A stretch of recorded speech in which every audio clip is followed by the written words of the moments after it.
So very good morning आप सभी को। होप आप सभी बहुत अच्छे होंगे। आज मैं कुछ अनाउंस करने जा रहा हूँ। अनाउंसमेंट मेरा ये है कि हम लोग नेक्स्ट सैटरडे से मतलब 10 जून से, तो 10 जून 2023 से हम लोग एक शो ला रहे हैं इसी चैनल पर। उस शो का नाम होगा ज्ञान सागर। ये ज्ञान सागर क्या है मैं थोड़ी देर में आपको स्पष्ट करता हूँ। पहले तो ये चीज़ आप जान लो कि जनरल स्टडी का जो आपका क्लास चल रहा है वो चलते रहेगा। आगे चलकर मैं बहुत सारा कोर्स भी लाने वाला हूँ, सब्जेक्ट वाइज सारा चीज़ हम लोग पढ़ेंगे, तो जीएस का पार्ट आपका एक तरफ चलते रहेगा। ये मेरा एक ड्रीम था। पिछले कई सालों से मैं सोच रहा था कि सोसाइटी में एक क्रांति लाया जाए, और वो क्रांति होगा ज्ञान से, और वो ज्ञान का क्रांति होगा। और वो ज्ञान का क्रांति के लिए मुझे कोई प्लेटफॉर्म मिल नहीं रहा था जहाँ पे मैं इस तरह का तमाम नॉलेज दे पाऊँ, जो अभी मैं आपको थोड़ी देर में बताऊंगा क्या किस तरह का नॉलेज। तो मुझे लगा कि ये मेरा प्लेटफॉर्म है, ये हमारा प्लेटफॉर्म है, हम सभी का प्लेटफॉर्म है। ये एक बेहतर प्लेटफॉर्म रहेगा जहाँ से मैं आपको हर तरह का ये ज्ञान सागर जो शो है उसको मैं स्टार्ट कर पाऊँ। अब आप समझना ज्ञान सागर क्या है, मैंने इस शो का नाम ज्ञान सागर क्यों रखा है। ज्ञान का जो सागर होता है वो एक अथाह सागर है जिसका कोई अंत नहीं है। ज्ञान के सागर में आप जितना डुबकी लगाते जाओ, जितना डुबकी लगाओ उतना ही मोती आपको मिलते जाएगा, मोती मिलते जाएगा, बहुत सारा मोती यहाँ पे आपको मिलेगा। तो ज्ञान का कोई अंत नहीं है। तो मैंने जो भी थोड़ा बहुत अध्ययन किया है या जो भी मैं थोड़ा बहुत अध्ययन कर रहा हूं, और उस चीज को मैं आप तक पहुंचाना चाहता हूं। और ये इसलिए मैंने ये शो को स्टार्ट किया। और इसमें मैं क्या क्या चीज दूंगा, मैं इसका ओवरव्यू आपको मैं दे देता हूं। देखो, जैसे इसमें मैं जितना इंपॉर्टेंट रिलीजन होगा वर्ल्ड का वो सारा मैं लाऊंगा। सनातन धर्म क्या होता है ये मैं आपको अभी बताऊंगा इसी शो में। इसके अलावा कल्चर, वर्ल्ड में जितना टाइप्स ऑफ कल्चर पाया जाता है उसको मैं बताऊंगा। एथिक्स के बारे में मैं आपको बताऊंगा। वर्ल्ड में तमाम जितने थिंकर्स हुए हैं, जितने महान महान फिलोसफर हुए हैं, उनका शिक्षा मैं आप लोग तक पहुंचाऊंगा। जैसे सुकरात का मैं नाम लूँ, सॉक्रेटिस वेस्ट के है ना, जो बहुत बड़ा नाम है। प्लेटो है, कांट है, रूसो है, या फिर और भी तमाम विचारधारा, अलग अलग विचारधारा, कार्ल मार्क्स का विचारधारा क्या है उसको भी मैं आप तक पहुंचाऊंगा। इसके अलावा इंडिया में चाहे वो बुद्ध का बात करें या फिर जो शंकराचार्य, जिनका फिलॉसफी को ऑफिशियल फिलॉसफी ऑफ इंडिया बोला जाता है, तो शंकराचार्य का जो आदि गुरु शंकराचार्य हुए उनका क्या फिलॉसफी, अद्वैतवाद, रामानुज। इसके अलावा बहुत सारे तमाम लोग, जैसे हम लोग आधुनिक भारत में राजा राम मोहन रॉय, स्वामी दयानंद सरस्वती, बहुत महान फिलोसफर, विवेकानंद, आधुनिक भारत के महान फिलोसफर डॉक्टर सर्वपल्ली राधाकृष्णन, है ना। इन तमाम लोगों को मैं आप तक पहुंचाने की कोशिश करूंगा, इन तमाम ज्ञान को मैं आप तक पहुंचाने की कोशिश करूंगा इस ज्ञान सागर शो के माध्यम से। इसके अलावा जैसे मैं अभी ये धर्म का बात कर रहा था, जैसे सनातन धर्म, कितना खूबसूरत धर्म है ये, और सनातन धर्म अपने आप में अथाह सागर है।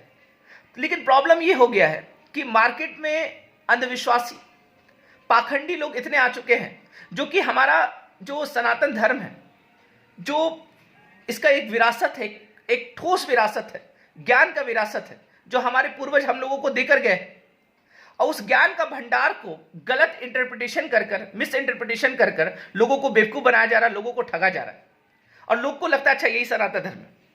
तो देखो, हम लोग को रियलिटी पता होना चाहिए। और आपको पता है कि मैं जब भी पढ़ाता था या पढ़ाता हूं तो ऑथेंटिक पढ़ाता हूं। और जब मैं ज्ञान सागर शो स्टार्ट करूंगा, उसका जब एपिसोड लाऊंगा, तो उसमें भी ऑथेंटिक चीज हम लोग क्या करेंगे, पढ़ेंगे और ऑथेंटिक चीज को लाएंगे। ऑथेंटिक सोर्स मेरा हमेशा ऑथेंटिक रहेगा, तो सही सही इंटरप्रिटेशन मैं इसका करूंगा। जैसे मैं आपको बताऊं, जैसे वैदिक का, तो वेद हमारा क्या है, उपनिषद। याद रखना, उपनिषद। आप इमेजिन करो उस जमाने में जब लोग वर्ल्ड में ठीक से संस्कृति स्टार्ट नहीं हुआ था, ठीक से भाषा का विकास नहीं हुआ था, लिपि का ठीक से विकास नहीं हुआ था, हमारे यहाँ दर्शन का विकास हो गया। आप समझ सकते हो इंडिया में ज्ञान का कितना अथाह सागर था, कितने महान महान लोग हमारे हुए हैं। आप समझ रहे, फिलॉसफी, जिसके बारे में डॉक्टर सर्वपल्ली राधाकृष्णन कहते हैं कि जो वेदांत है, वेदांत मतलब उपनिषद को वेदांत बोला जाता है। वेदांत क्या है, Vedanta is last phase of human thought, मतलब ह्यूमन इससे ऊपर सोच ही नहीं सकता है, मानव इससे ऊपर नहीं सोच सकता। आप समझ सकते हो कितना बड़ा दर्शन हमारे आज से लगभग 3000 साल पहले आ चुका था। तो आप इससे इमेजिन करो कि हमारे जो पूर्वज थे वो कितने विद्वान थे। और वो यही सोचकर इन तमाम ग्रंथों का रचना किए थे कि आगे का जनरेशन और समृद्ध होगा। लेकिन उन्हें नहीं पता था कि मार्केट में इस तरह के अंधविश्वासी और पाखंडी लोग आएंगे और जो अपना बिजनेस चलाने के लिए गलत गलत इंटरप्रिटेशन करेंगे। तो हम जैसे शिक्षक का ये कर्तव्य बनता है कि इन तमाम चीज को आप तक पहुंचाया जाए और ज्ञान का एक विशाल क्रांति किया जाए।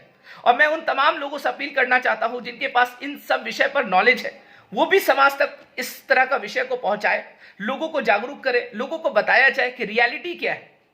क्या ये रियलिटी है जो हम धर्म को जान रहे हैं या धर्म कुछ और है, ये हम लोग को समझना पड़ेगा। तो यहाँ पे आप जैसे बहुत सारे टर्मोलॉजी, मैं आपको बहुत सारे टर्मोलॉजी ऐसा आपको मिलेगा जो कि आप सुनते हैं डेली, लेकिन आपको उसका मीनिंग समझ में नहीं आता है।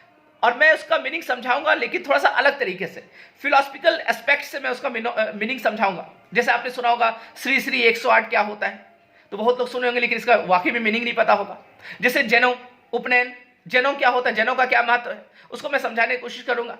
जैसे आपने शिव जी के बारे में सुना होगा, तो शिव जी को है ना, हर जगह देखना, उनका 3 चीज बड़ा प्रिय होता है। उनका त्रिनेत्र भी है।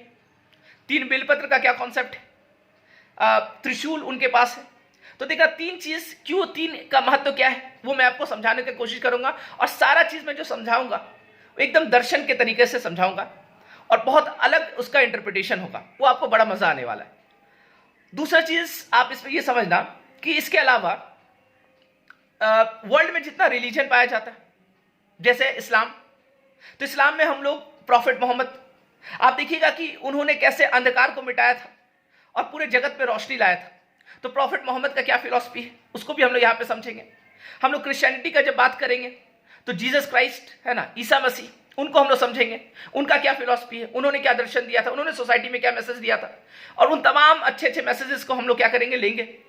इसके अलावा बहुत सारा जितना वर्ल्ड में इंपॉर्टेंट रिलीजन पाया जाता है, उन तमाम रिलीजन को हम लोग यहाँ पे क्या करेंगे, पढ़ेंगे। तो ये सब हम लोग ज्ञान सागर जो हमारा शो चलेगा उसमें हम लोग देखेंगे। इसके अलावा एथिक्स का टर्मोलॉजी है ना, तो इन तमाम चीज को हम लोग क्या करेंगे, लाएंगे। जैसे वेद के बाद पुराण का जब स्थापना हुआ, अगर सनातन धर्म का बात करो, तो पुराण में प्रतीक कुछ दिया गया, सिंबॉलिक मीनिंग बताया गया उसका। हम लोग सिंबल में वहां पे क्या अर्थ बताना चाहता है, वो हम लोग उस अर्थ को नहीं समझ पाते और हम लोग सिंबल में ही बस सिमट के रह जाते हैं। लेकिन उस प्रतीक का क्या मीनिंग है, उसका इंटरप्रिटेशन मैं करके आपको बताऊंगा। इसके अलावा राम कथा, राम जी को एक अलग तरीके से हम लोग समझने की कोशिश करेंगे। वर्ल्ड में बहुत जगह पे रामायण का रचना हुआ है, इंडिया में बहुत रामायण पाया जाता है, 300 से ज्यादा रामायण पाया जाता है इंडिया में। तो आप समझना इन तमाम रामायण को है ना, इसमें जितना इंपॉर्टेंट पार्ट होगा उसको भी हम लोग देखेंगे। भगवत गीता क्या है, क्योंकि गीता को समझने के लिए आप माने भगवत गीता आपने पढ़ लिया, लेकिन उसका इंटरप्रिटेशन समझने के लिए आपको बहुत सारे विद्वानों को पढ़ना पड़ेगा। आपको बाल गंगाधर तिलक का गीता रहस्य को देखना पड़ेगा, आपको महात्मा गांधी का अनासक्ति योग देखना पड़ेगा। तो इन तमाम लोगों को हम लोग यहाँ पे क्या करेंगे, इन तमाम लोगों का जो विद्वान लोग रहे, जिन्होंने टीका लिखा है, कमेंट्री लिखा है गीता पर, उसको हम लोग यहाँ पे समझने की कोशिश करेंगे। विवेकानंद का क्या विचार था गीता पर, उसको हम लोग देखने की कोशिश करेंगे। इन तमाम चीज को देखेंगे। इसके अलावा मैंने आपको बताया बहुत सारे थिंकर्स को इंडिया में, महात्मा गांधी है ना, तो गांधी का जो फिलॉसफी है, महात्मा गांधी जैसे लोग आए हमारे यहाँ, उनका योगदान बहुत सारे क्षेत्र में है, इकोनॉमिक्स में है, पॉलिटिकल में है। आप गांधी को हर जगह पढ़ोगे, फिलॉसफी में बहुत बड़ा योगदान है गांधी का। तो गांधी के हिसाब से गांधी का धर्म क्या था, तो सब चीज को हम लोग देखेंगे है ना। इनके अलावा जितने स्वतंत्रता सेनानी हुए हैं, भगत सिंह का क्या मानना था, उनका किताब जो है मैं नास्तिक क्यों हूं है ना, उस पर मैं आपको बताऊंगा उनका किताब। और इस तरह का बहुत सारा बुक्स भी मैं लाऊंगा बीच बीच में, और उससे जुड़ा हुआ बहुत सारा तमाम चीज आपको देने की कोशिश करूंगा। तो ये ज्ञान सागर का इस तरह का चीज हम लोग क्या करने वाले, स्टार्ट करने वाले। तो बड़ा मजा आने वाला है, बहुत इंटरेस्टिंग शो होगा, और मैं चाहूंगा आप लोग जुड़े इस शो के साथ, और जितना ज्यादा से ज्यादा हो पाएगा हम लोग नॉलेज देने का यहाँ पे कोशिश करेंगे। तो नेक्स्ट सैटरडे 10 जून से हम लोग ये शो को स्टार्ट कर रहे हैं, तो बाकी आपका जनरल स्टडी का क्लास चलते रहेगा। तो चलिए आज के लिए इतना ही, थैंक यू सो मच।